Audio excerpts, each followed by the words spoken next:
gente, buenas noches. Good evening, my friends. Welcome back to the Found in Translation talk show, where we stack truth on today's hottest issues in the politics impacting Latinos and all Americans, and we bring you that perspective from a diverse perspective. This is Jose Collazo. Thank you so much for joining us. For our radio audience, you're listening to WPPMLP 106.5 FM radio in Philadelphia. Again, thank you so much for joining us in Philadelphia Radio Land. Hashtag People Powered Media. For the podcast audience, my ride or dies, you're listening all over the country, all over the world, on every podcast platform imaginable, iTunes, Stitcher, Spotify. I was looking at our numbers, and of course, we bring back our intrepid regular co-host and producer, Elbert Garcia. You know, Elbert, good evening, Elbert. Say hello. Hey, man. How you doing, Ray? I'm doing fantastic, brother. Happy post-Labor Day weekend. Of course, we celebrated the work of workers and our laborers, and we're going to talk later with some of the people that are doing the real work in this country. Of course, I'm talking about our Latina educators. But LB, I was looking at our stats earlier, and the Spotify audience is very international. We have a group of Chileans that listen to us exclusively on Spotify. I would love for them to chime in one day and explain to us why they make el mejor ceviche en el mundo, right? That's always the proverbial battle from some of our South American friends. But again, thank you so much for joining our podcast audience. And for us, those watching on Facebook Live, yes, we're live, boy. Thank you so much for watching us here on this live platform. You're also going to see this video on YouTube and Periscope and other digital platforms. So again, however form you're watching us, we appreciate you. Again, this is Jose Collazo on the Found in Translation talk show. This is really the back to school episode. A little later in the show in moments, we're going to have Tania Valencia, an education policy expert from Unidos US, as well as a teacher that's in the classroom, grinding it out every day, educating our youth. Eva Mendez, a true A-lister, is going to join us also later in the show. And of course, we're also going to involve, we're not educators, LB, but we're very concerned parents and daddies. And I know the issue of education is very close to your heart. Definitely, Ray. Look, I've got a 10-year-old. I've worked for a number of years in the nonprofit sector with middle school students. And the truth is that, they always say that the children are our future. But the reality is that nowadays, not only are their future, but they're making things happen in the present right now. The young activists, they're organizers. They're definitely swaying and making trends on social media, whether you're talking about, I don't even know what the generations are called these days, extennials, millennials, however you call them, how you want to kind of dice it. Is there someone younger than Z, I guess? Would Nadia be a Z? I guess she'd still be in the Z category, I think. Yeah, no. I definitely think she definitely would be been there. Yeah. Needless to say, we're going to talk about the perspective as parents, as fathers, as Latino activists. We're going to have Tania Valencia and Eva Mendez join us in a moment. But we wanted to start the show, and again, you're watching the Found in Translation talk show. If you want to continue the conversation with us, on Twitter at Ray's Podcast, RAYS Podcast, IG Ray's Latino Talk. LB, where can they continue these conversations with you before, during, and after the show? Well, you can always reach me. You can always reach me on social media sorry about that. You can always reach me on social media at Elbert Garcia FL, at Elbert Garcia FL. That's always either on Facebook, on Twitter, and I'm not that much on Instagram, but a couple of people have been gnawing me to get on my Instagram feed better, so you'll still see me there. And if you want to let people know, Elbert, if they want to join us in this conversation, obviously they can leave comments in the Facebook chat. You're going to be monitoring that as a producer of today's show, and if there's any other way they can join us on video, let them know how they can do that. Well, the easiest and best way is to you're watching this on Facebook Live, or if you're, if you're on Twitter, definitely tweet out. We're always here at you can hashtag at either Week in Review, or you can always hashtag us at POC Pundits, POC Pundits. Definitely drop a line, drop some comments there. We'll be also following that. But our main feed tonight is through our folks on Facebook. Facebook always gives us a lot of love, so please drop your comments there. We'll see them. We'll put them on screen when we can. If not, we'll definitely make sure that your questions, your comments are always well represented here, on the show. Sounds good. And we wanted to dedicate the show and dedicate the beginning portion of this program to discussing not only the memory, the legacy, but sort of what these tragedies mean for all of us as we as we sort of review the week. Of course, I'm referring to, first of all, those children are still in cages. We still have people in very inhumane conditions being incarcerated, tortured. Many children, including many children on our southern border. So hashtag close the camps. We ain't forgetting about nobody here on Found in Translation. Of course, our thoughts and prayers and mucho sentimiento, so much for the families and, of course, the victims of the latest. It's almost a daily, weekly occurrence here in this country of the terrible terrorist attack, domestic violence attack that took place in Midland, Odessa, and Western Texas, including 6 people of color, 5 Latinos, and we're going to talk about that piece in a moment. And but our thoughts, the first people we wanted to shout out and spend a moment discussing our family in the Bahamas, who just experienced an incredible force of nature with Hurricane Dorian parking over some of the Grand Bahama and Abaco Islands that are part of the beautiful Bahamian Islands. Elbert Garcia is as a Caribbean Latino that now lives in South Florida, but also has very close ties to the West Indian community in New York City and in South Florida. I know that the Bahamian community is front of mind for us this week. Yeah, no, we've got family and friends who are out there. I was just, visiting folks, and visiting the island this summer. And when you hear about, just the destruction, right? This was a hurricane. My mother was joking with me. She was like, se parece como cogió un novio y no quería irse, literally parked out there in front, and didn't want to go, right? And so, in essence, through the course of literally the 24 to 48 hours that it was there, it went from a category 4 to a category 5. You had, water rising, 20, 25 feet, some really horrible conditions. And, from Miami and South Floridians, you really can see the connection that people have with the Caribbean community in instances and times like this, right? South Florida, Miami specifically, wouldn't really be anywhere without the Bahamian community. They literally helped build the city. They literally helped vote it into existence. And so there's a lot of going back and forth, business ties, economic ties, social ties. And so you're seeing really a lot of folks coming out there. You got city councilmen and Congress people, and not just folks of color, but everybody, right? Kind of saying and lending their hands. Every fire station house from here through Fort Lauderdale is collecting supplies.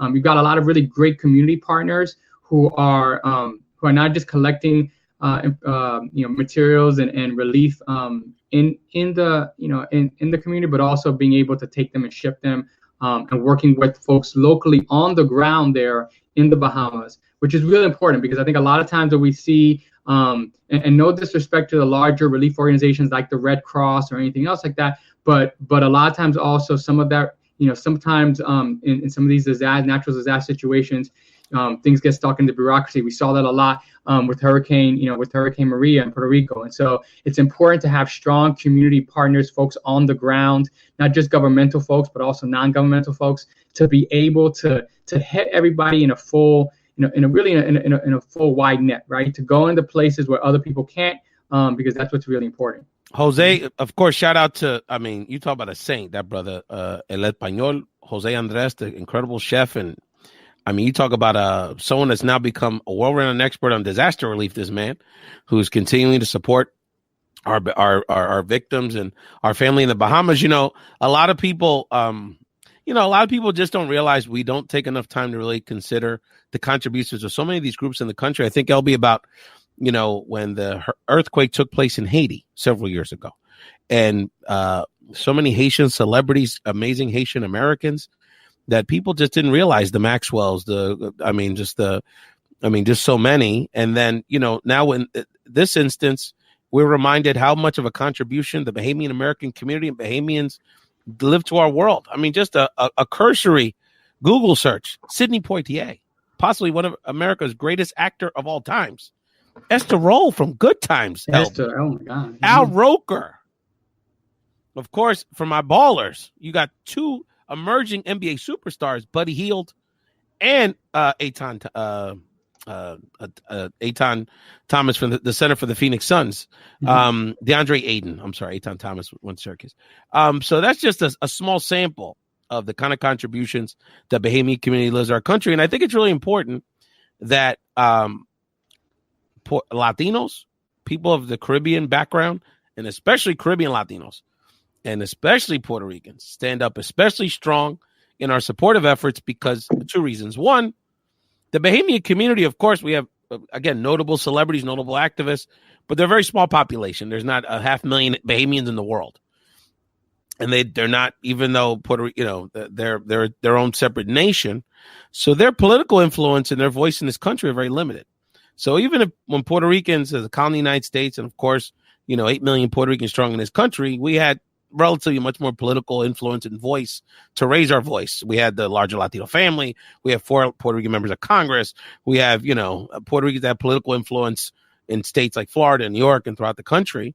We have the Puerto Rican celebrity class that has a large platform. So, and we know what the needs are. We know, I've already seen my friends like Wanda Mora, like Natasha Cotero, our friends in South Florida, the Puerto Rican community in Florida, being very active in these relief efforts. We know what is needed because we just went through this tragedy. We did a dress rehearsal for the Bahamas. So I really encourage anyone listening to the show, but particularly Latinos and people of Caribbean descent, because we really are a Caribbean family. And we have to stand up for the Bahamian community because they have a very little voice here. And the other thing is I want to share, and Elbert is throughout the show is going to put links, and we're going to tweet out these links. I've been very encouraged because on one hand, people have been very generous. I mean, non-Bahamians, across our social network, Elby, have been very strong in wanting to support and donate. And of course, you have it now in the Chiron for Hurricane Dorian relief. But at the same time, they also were leery of just jumping on the first GoFundMe that they saw. So I think the diligence combined with being shrewd around how we donate our money and how we support, because as we found, LB, for the Puerto Rico situation, Hurricane Maria, we were out of just wanting to do something, we were collecting a lot of these water bottles. And as we realized that may not be the best way to get people water on the island, filtration systems. Mm-hmm. So we're learning, unfortunately, through these tragedies, but this is a way we went through, I feel as a Puerto Rican, we went through that tragedy in some small way to help our Bahamian brothers and sisters now, because we've gone through it and we have some expertise in this subject. So we're going to continue to support our Bahamian brothers and sisters. The other thing, LB, we wanted to discuss in the first leg of the show is, of course, where do we go from Midland, Odessa? One of the things, of course, it's a terrible tragedy and every life is precious. But one of the things we found very interesting, which we wanted to note on the Found in Translation talk show,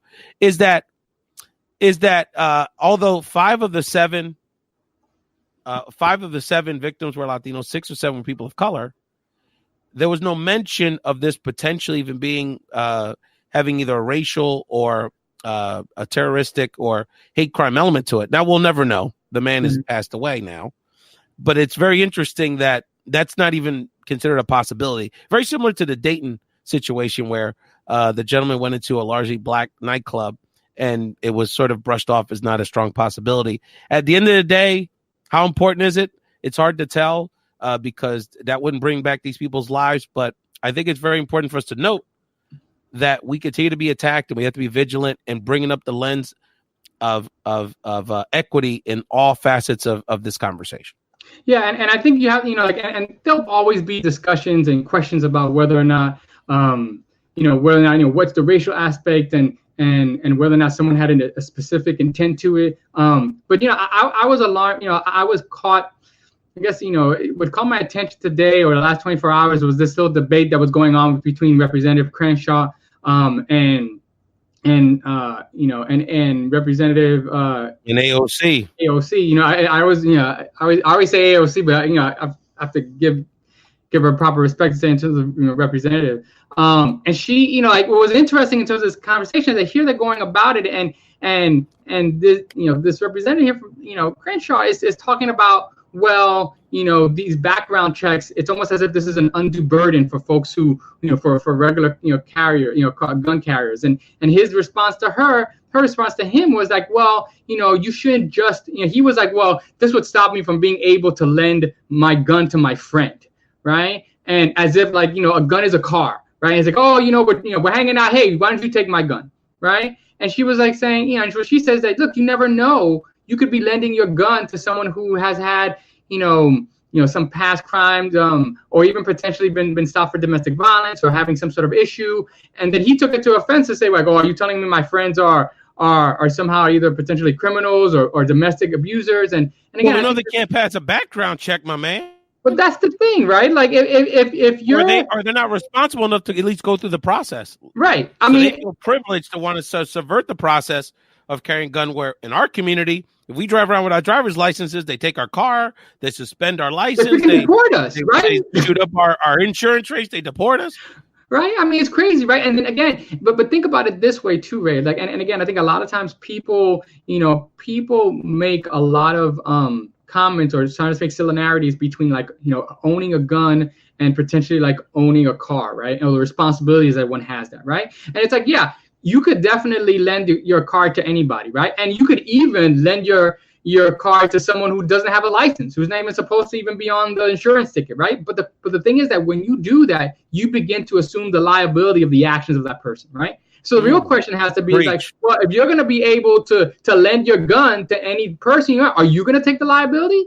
If that person even sells that gun, perhaps, and it winds up in Chicago, are you going to be taking up the liability of whether or not that then is then used in a drive-by or in a shootout or anything like that? Because I think if we begin to think about it that way, then you might find some of these issues around gun violence and whether or not, what's the proper role of ownership and guns to be taken a little bit different. Very, very good point, Elbert, because one of the things, and I'm not saying this is wrong, but one of the strategies that in urban street crime, and Tania's in the on deck circle, Elbert, so let's bring her up as I finish this point, is that in urban street crime, one of the big issues is straw purchases, right? So if you legally buy a gun and you give it to your boyfriend, a lot of times it's the male-female dynamic, right? Like your man's got a record, but whatever, he needs some heat, and you buy it because you're clean, and then he does something with it.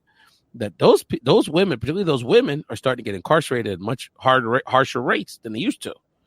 And you can argue that, and I would probably argue that that's probably correct. But my point is that on the flip side, now we're talking about another type of gun owner. The profile's different, and what's to say that not only should there be more of a focus on closing those loopholes, thinking about these gun show loopholes, which is freaking ridiculous. That it's just another way to buy it, and so it's open season, but also to create. It's like the immigration debate, Elbert, right? Like they deport the worker who got lured to work at the place, but they don't charge, they don't hold accountable to the business owner, who tends to be an elite white person, many times males who are Republicans, who may donate to these candidates. And it's interesting because it's almost like in the case of Mississippi that it was almost an inside job because it happened to be the one facility where the Latino workers had just won a recent victory around labor rights, in particular gender harassment and gender discrimination. You're watching and listening to the Found in Translation talk show. You can be watching this on many platforms. Again, thank you so much for joining us. We are on the Raise Latino Talk podcast feed. If you want to subscribe to the show, and always you can listen to us at WPPMLP Philadelphia 106.5 Tuesdays at 11 o'clock. Shout out to our executive producer of the radio program, Vanessa Maria Graber. And I want to show Vanessa this. Bring up Tania Valencia up to the stage. Oh, look at Tania. So Tania is all smiles, and I'm going to show her. I got to give it. You're going to appreciate it. I got to show her the T-shirt I'm wearing tonight here. Nice. And of course, I want to give a shout out to my cousin, Tiffany Sierra, and my homegirl, Ana Montañez, who's also my Sofrito Connect. Very important stuff. We talk about supporting our small business owners. They're the ones that developed this shirt and organized the Occupy El Barrio campaign a few years ago. If you don't know who the man is on the shirt, Google him. That's all I got to say. That's dope. Pedro Bispo Campos is our North Star. Tania Valencia, welcome to the show, my friend. Say hello to everybody. Hey. Thank you. Hi, guys. Hi, everyone. I'm super excited to be here. Yes. Super random, but I was so down as soon as Raf told me, hey, I'd like to bring you on for this Ed special. We wanted to do this back to school episode. We get busy. Labor Day happens. We're all busy at work. And I'm like, who better than Tania? So, and Tania is a relatively new coworker of mine on Unidos US, but is also not only become a great colleague, friend, and also a great supporter of the show. Tania, I know you wanted, we want to touch on a few things, and I know we're going to have another educator come on the show in a moment, but why don't you introduce your role with Unidos, and then tell us why this conversation is so important to you. You said you really wanted to share your personal story to kind of put this conversation in context around back to school, issues impacting our children's education. And I think your story is very relatable to a lot of people that are going to listen and watch this episode of Found in Translation.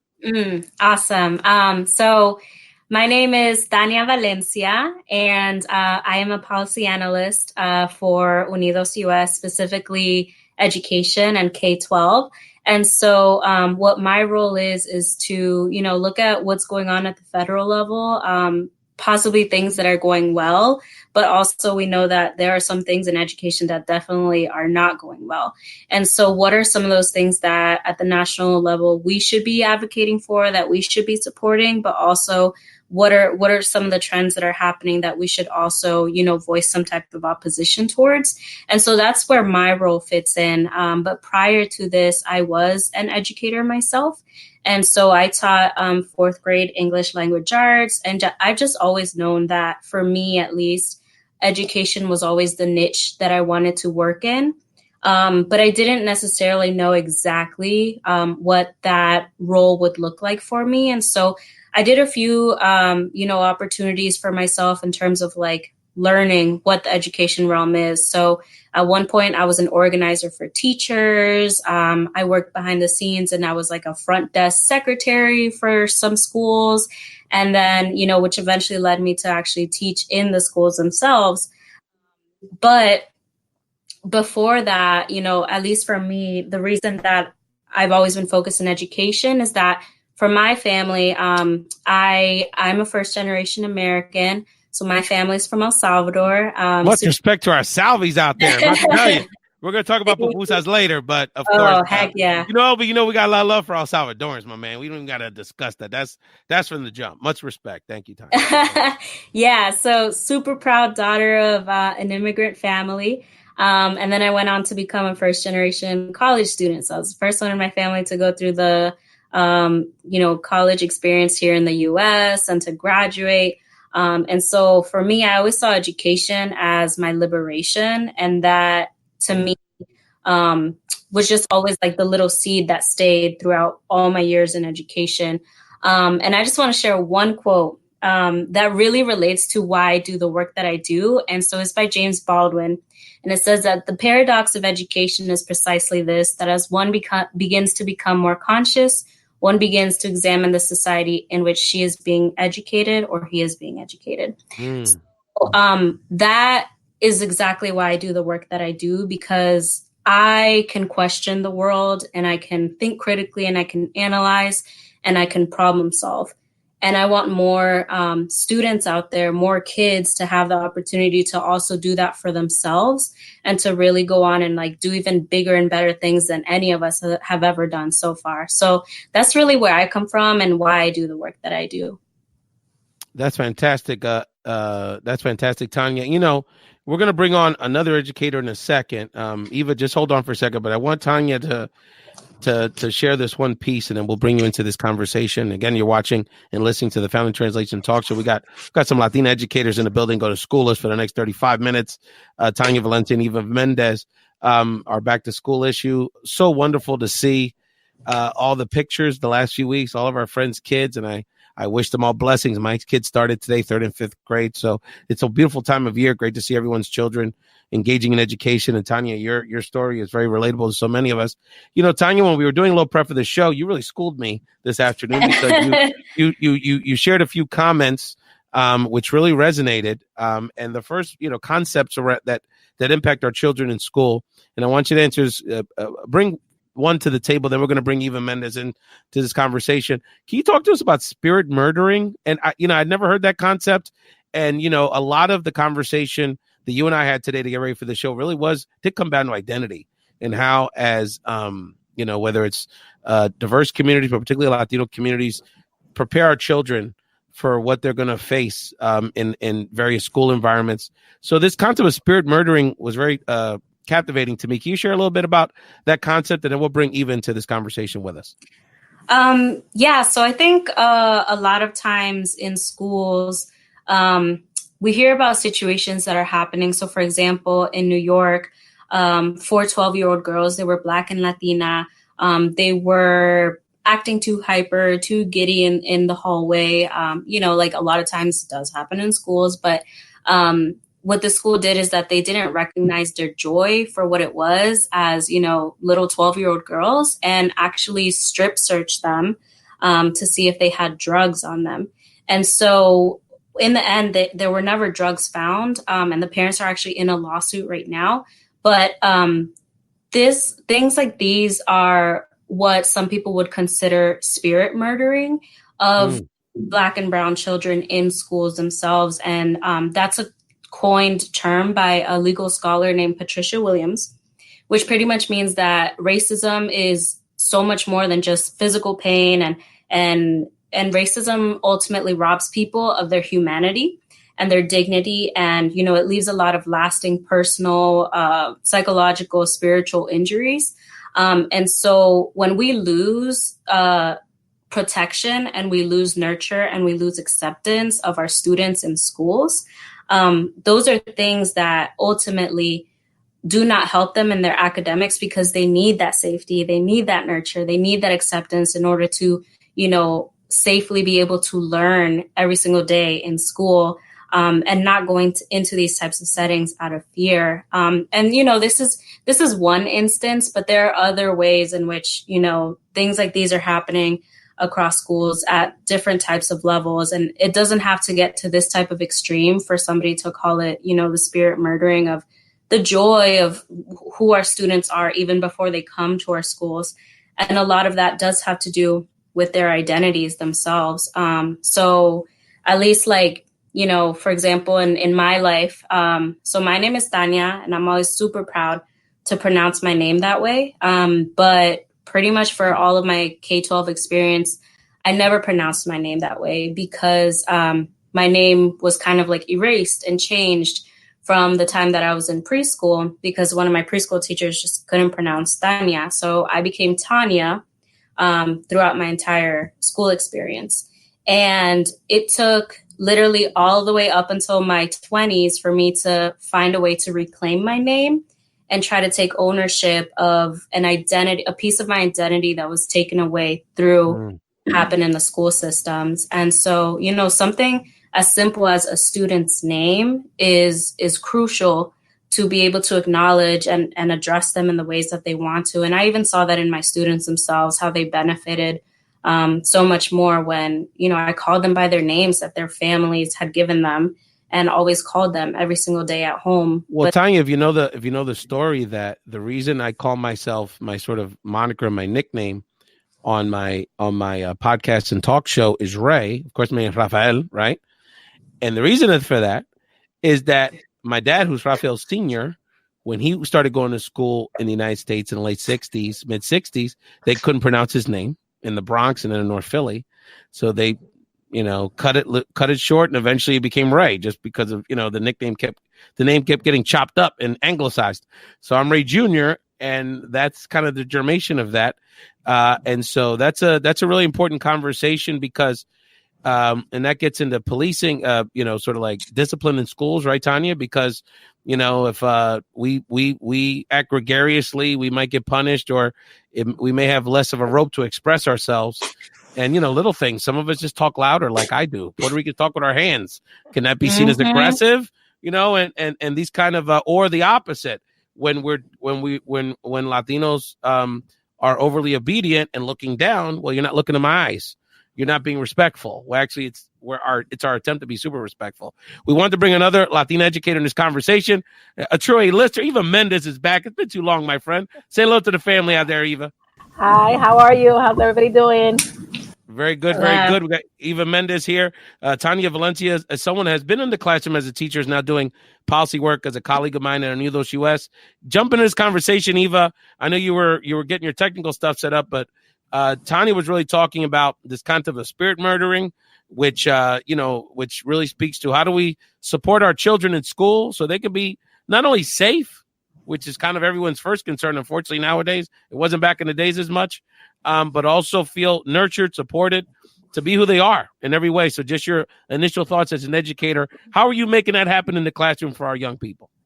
Well, it's kind of difficult. I do want to piggyback on something that Tania was saying about learning how to pronounce students' names. I'm a Spanish teacher, and some of the things that my colleagues say is, "Oh, do you give them a Spanish name?" And I say, "No. Why give them a Spanish name? I just respect their name, that their birth name, whatever their name is, their parents gave them."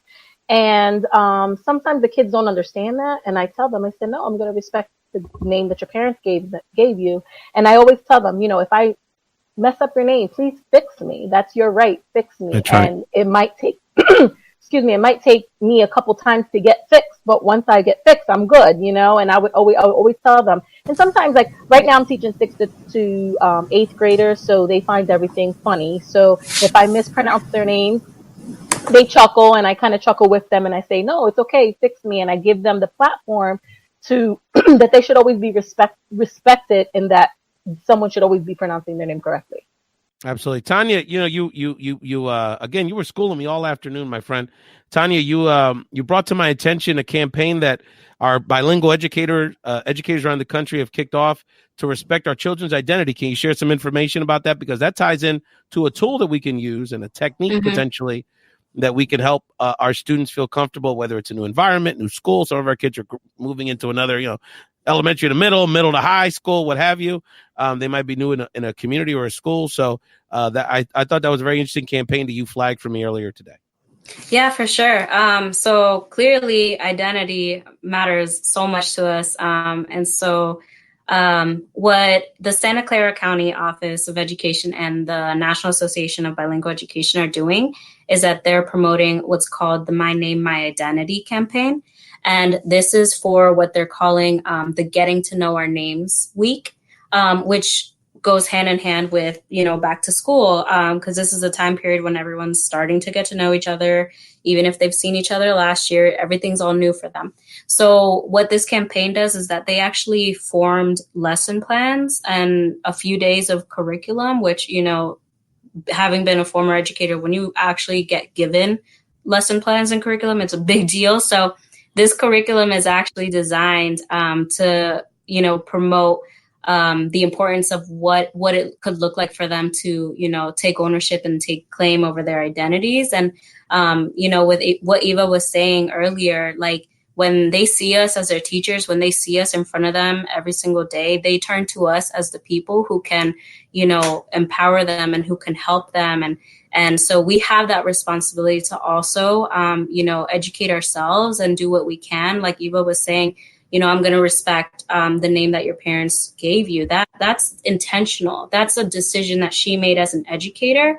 And so that is a responsibility that we have ourselves. So with this tool, is something that, if you're hearing about it for the first time today, maybe this is something you could take back to your school, or you could recommend to some like the fellow educators, or, if you're a parent and you want to see something in your school, maybe even like try to recommend this in a PTA meeting or something like that.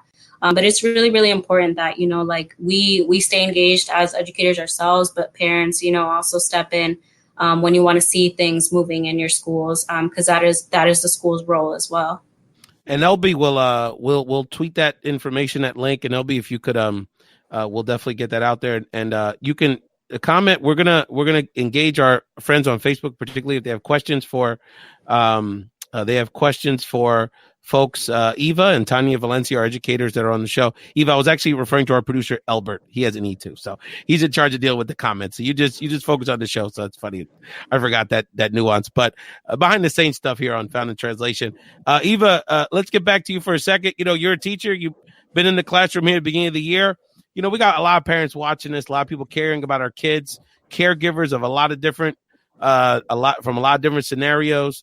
Grandparents that are raising their grandkids, dads, stepmoms, just a lot of people want to care about these kids.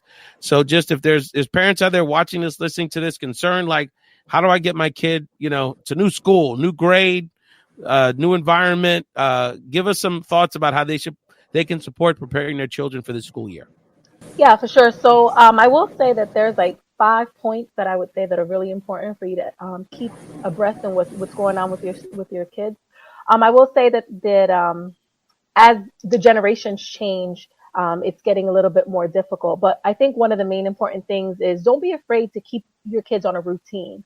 The more you get involved and keep them on a routine, not only are you preparing them for real life, going to work every day and fulfilling expectations as an adult, but you're also setting boundaries for them and making sure that there is that line, and also letting them know that you care enough to keep them on a routine. As much as they fight us, they love that discipline and they love that routine. Before schools, don't wait for schools to start to give them a bedtime. Give them that bedtime couple days before so that they can start building up. The summer is a long 2.5 months for them. They're all out, their schedules are all out of whack. So as soon as you get them back in that routine, it's going to be easier for that first, second, and third day of school to get back into getting up early and going to sleep at a normal time. Minimize their phone usage. Studies show that if we keep on our phones until the minute we fall asleep, we don't sleep as well. I know my son is 17 years old and people can judge me if they want to, but I still give him a bedtime, and I still, anytime, whatever his bedtime is, an hour before he has to what I call unplug. So I tell him, I don't care what you do after you unplug, but you can't be on the phone, you can't be on social media, you can't do anything like that. So that's a great starting point. Once your kid goes to school, they're going to come back those first few days inundated with paperwork. Take a minute as a parent to read that paperwork. I know I sit down at the table and I read over, it's usually like rules and syllabi and expectations. Don't be afraid to reread that with your student, with your child. It also sends the message that you are involved and that you know what's going on. And on that paperwork, generally there's contact information of all your students, your child's teachers.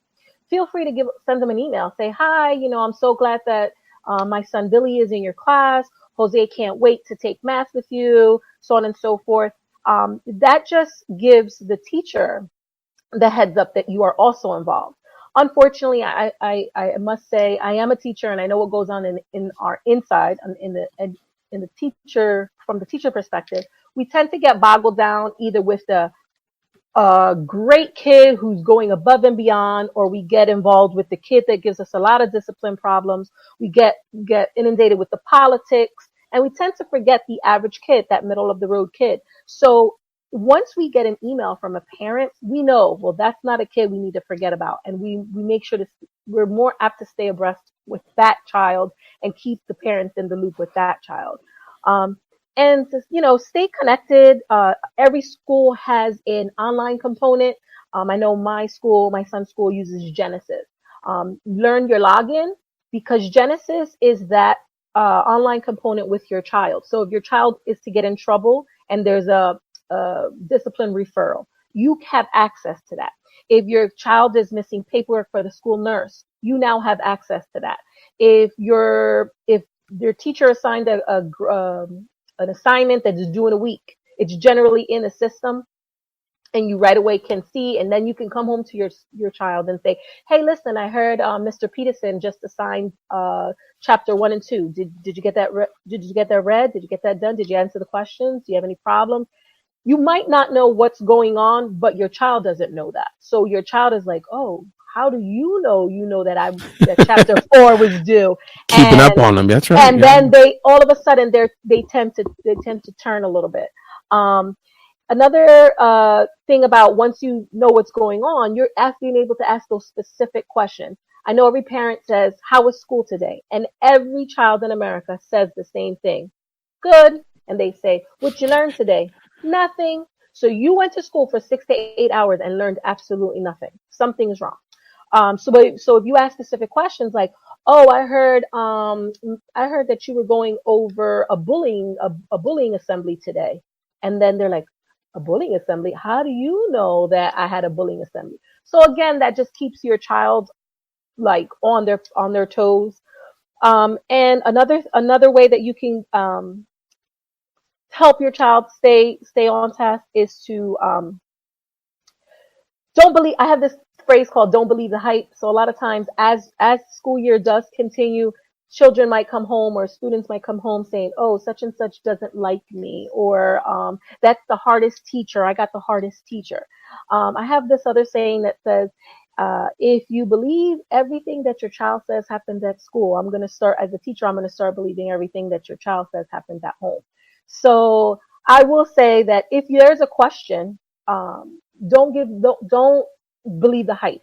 If you have a question about something, email the teacher, stay in the loop. Again, once that teacher sees that you're in the loop, they tend to be more in the loop with you, and you'll be able to work together as a team, because it takes a village to raise that child. Well, yeah, staying involved and it's also a strong message. Let your kid know you're going to stay involved. You're going to be diligent about it. I think setting the tone early is really important. Tania, as someone that's also been in the classroom, but also now is sort of leading and helping us craft policies to support our children. How were Eva's comments? I'm sure they were very relatable to your experience and some of the work you're working on now. So relatable. Ooh. I know when you mentioned don't believe the hype, it's hilarious sometimes, some of the situations I would find myself in, based off of one thing that a student told to their parent thankfully would come talk to me, and, we would clarify things out. But a lot of times what did happen with me, being an educator, the students thought that I didn't like them because I was pushing them too hard, or I was, just being the most or being extra. But in reality, I wasn't giving anyone any different, preferred type of treatment. It was because I knew that my students, had great potential, and I was absolutely not going to let them, do anything beyond less of what I knew they were capable of. And so in that process, in that frustration, sometimes my students, being kids, would go back home and tell their parents, oh, Miss Valencia doesn't like me. But no, it's because we see as educators that they're capable of so much more. And it would get to the point where I would have to tell the kids right there in the class, like, I know that your mom would absolutely not be okay with you, sitting here in my class and putting your head on the table. All right. So so Tania and Eva, I want to post something to you, because one of the things, look, the teachers in our lives, I mean, God bless the work y'all do. But one of the things that I've seen is that in certain school environments, and maybe it's just a dynamic with what, like you said, Eva, there's the stars, there's the headaches, and then the ones in the middle kind of get forgotten about a lot, is that oftentimes the schools and the teachers are not setting high enough standards for our kids. Mm-hmm. And so as parents and as teachers, in your case, Eva, you deal with it from both ends. But why don't we start with you, Tania? Jump in this conversation, because how as parents, and I know, Tania, the particular issues that you're dealing with as it relates to our English language learners, our Latino kids or other children that, their English is not their first language. Oftentimes those parents have even an extra challenge trying to have their voice heard so that they can have a teacher in a school system that's not only supporting their children, but pushing their child in a way that's positive. So Tania and Eva, jump in that conversation, because that's something that's impacting a lot of us out here. I think that's my passion, and that's probably my ongoing struggle every day. I think when people ask me what I do for a living, a lot of times I don't say teaching, because I think that's what I do the least of. I do more advocacy. I work in a district. I don't want to disclose my district, but I do work in a district which is a very large Latino population. But the educators I'm it. In my building, I'm probably it. So that's incredible, by the way. Not knowing where you live in that community. I mean, I'm not going to, but that's amazing. And I take on that responsibility, and I tend to, and it makes me very angry. And sometimes I allow that passion to, it kind of filters into things that it probably shouldn't. And I'm still learning every day on how to keep it separate. But sometimes I find it impossible, because I get caught between a rock and a hard place, because like Tania said, is that I have extremely high expectations for my students, and probably more so because so many people have low expectations for them. Amen. So I combat that struggle because I'm the mean teacher, because every other teacher has made it so easy for these students to attain something. And that's not life. And I have this model that I teach students the same way I want someone to teach my child. Don't make it easy, make it attainable. So everybody's starting point is definitely at a different place. We understand we have students that are very much under grade level. We have students that are very much above grade level, and we have all of those kids in between. So everybody has a different starting point, and you have to know their starting point in order to make them to show growth. And when you show growth, you've won. You've won. How much they grow, that's a whole nother battle. But if you keep those standards high yet attainable, you're setting them up for success at all times.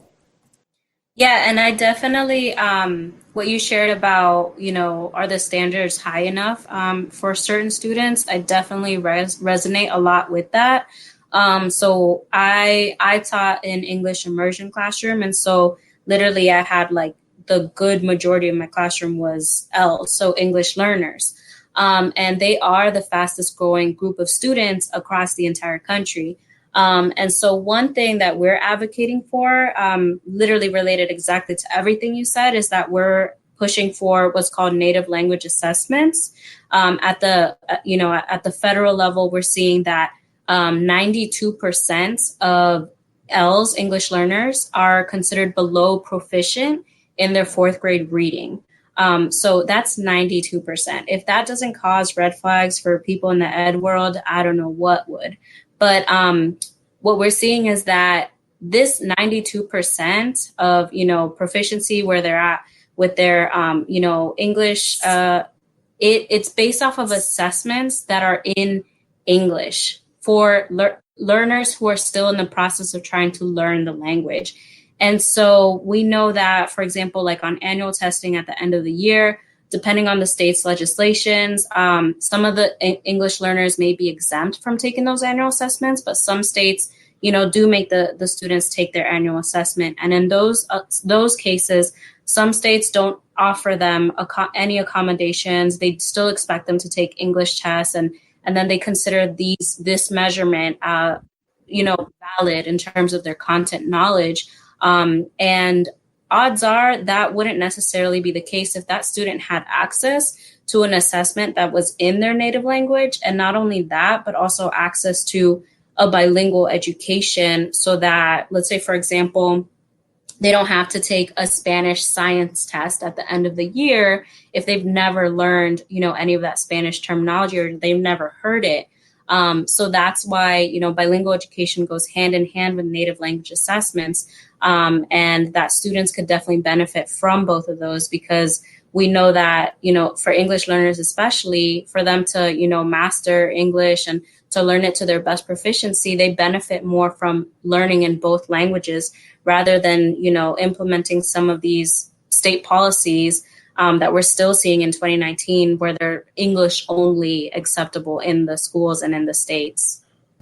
It's so funny that you say that, because the whole assessment is so important on both aspects. Not only is it, it's very beneficial to have that assessment in their language. So not only are we seeing how proficient they are in their language, because sometimes students are, the standards are set lower because, they're ESL students, or they don't speak Spanish, they don't speak English. They only speak their native tongue.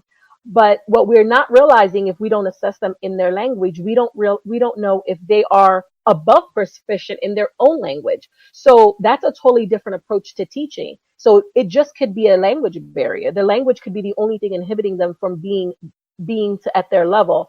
I have several students who are probably GT students in their language, but we're treating them as if they were below level. How are we helping them? We're not helping them. And then on the contrary, we have students, because of the ESL laws, they will not allow you to classify a student because they're ESL. So kids that can be special ed, needing special ed services, they don't get them because we're not allowed to classify them. So now they're struggling through school, not only with the language barrier, but they're struggling through school because they also have some kind of deficiency. So it's a double-edged sword. It's such a double-edged sword. And having a great bilingual program is key. I mean, like I said, I work in a district with a high Spanish population, and our bilingual program is just the classroom that they're in. It should be so much bigger. I mean, like I said, our population is so huge that, I mean, I couldn't even begin to. First, I'm going to ask you a follow-up question, but I want to pause for a second. And I'm watching look at my people on Facebook. And of course, people are going to see this on YouTube and they're going to hear it on WPPMLP 106.5 in Philadelphia. They're going to listen to the podcast.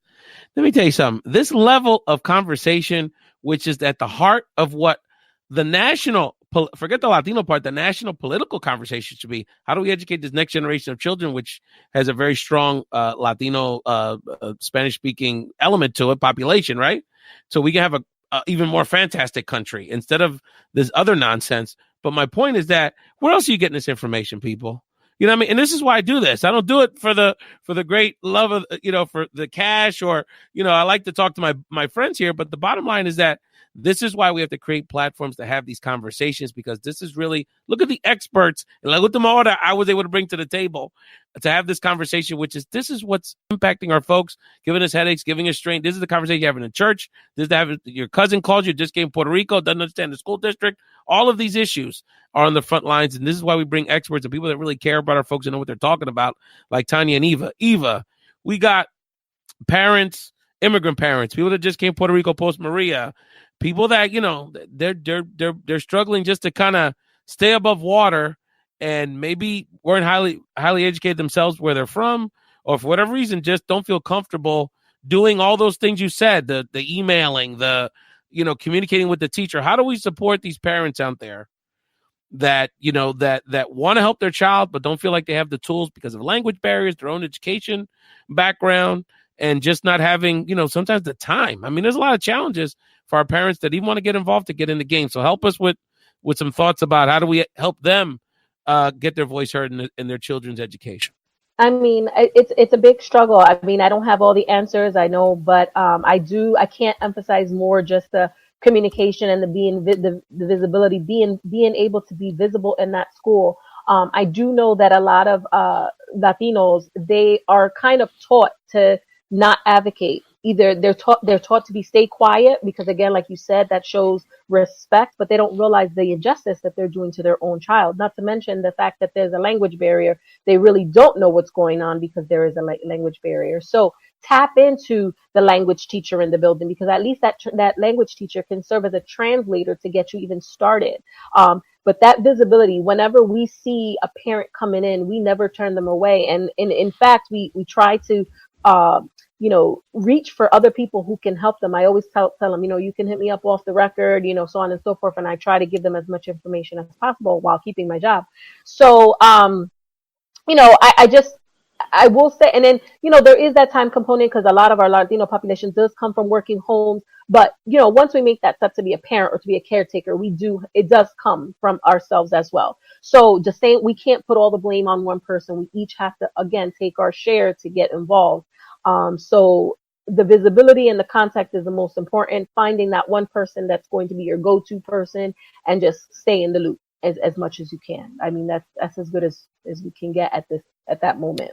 And Tania, how do we develop policies to support these children and support these parents? Because I know that you've been on both sides of this, but there's certainly methods and policies we could do to mandate that our school districts and schools support our Latino parents more. I feel like it really comes down to the collaboration of so many different people that are impacted by education. So, it's, in my opinion, it's not enough for an education policy analyst to work on policy. It involves, educators. It involves people in the field. It involves administrators. It involves the superintendents at their levels. It involves the parents heavily, just like Eva was saying. I think, at least in my experience, parents were the ones that were able to move the most things, because even as a teacher, sometimes, even our administrators didn't even want to listen to us.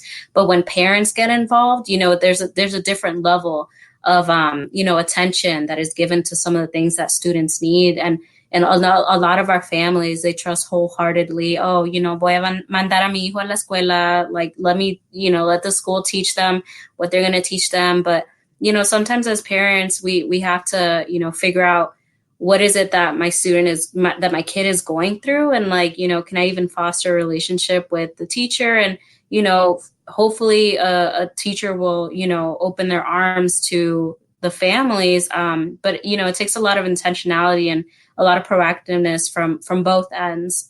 So I think that's what's needed for good policy to be created, is for all of these different spheres of people to come together and know that at the end of the day, we're all working for the same thing. And we can't continue to, be siloed in our own little spheres. Parents need to be involved. We want to hear from the students. We need to have educators in the policy world. These are the things that really start changing and shifting things. As we start wrapping up this episode of Found in Translation, we could have these women on for hours. I know there's so many elements to this, and we'll bring y'all back. I mean, this education piece, we could there's nothing more important.